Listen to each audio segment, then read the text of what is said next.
We will bring to the Iraqi people food and medicines and supplies and freedom.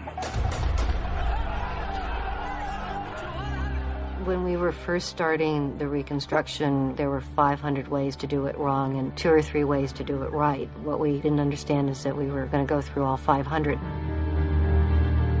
I was chairman of the National Intelligence Council. I was the director of strategic policy. Rumsfeld called me and handled humanitarian affairs, reconstruction. I had been to Iraq 8 times. I knew what the facts on the ground were. I had no personnel. We had no phones for a while. I don't think we can do this. The president had already made a different decision.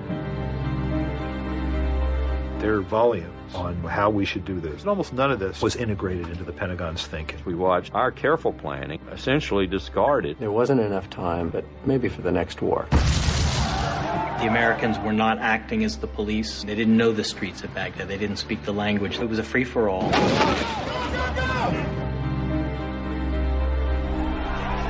There was absolute lawlessness. We're in a transition period. Stuff happens. The Iraqi army was essentially standing there, waiting. The Iraqi army has been disbanded, and I was floored. You had huge ammunition dumps that weren't guarded. I'm standing there watching these insurgents pull out rockets and mortars and bombs, and the U.S. say to you, we just don't have enough people to cover it.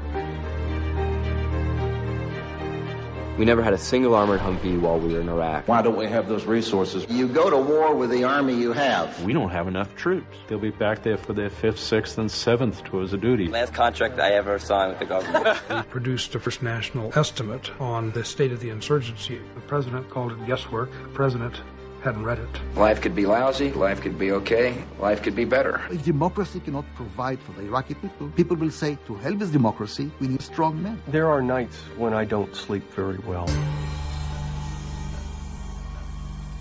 I just can't hold my peace any longer.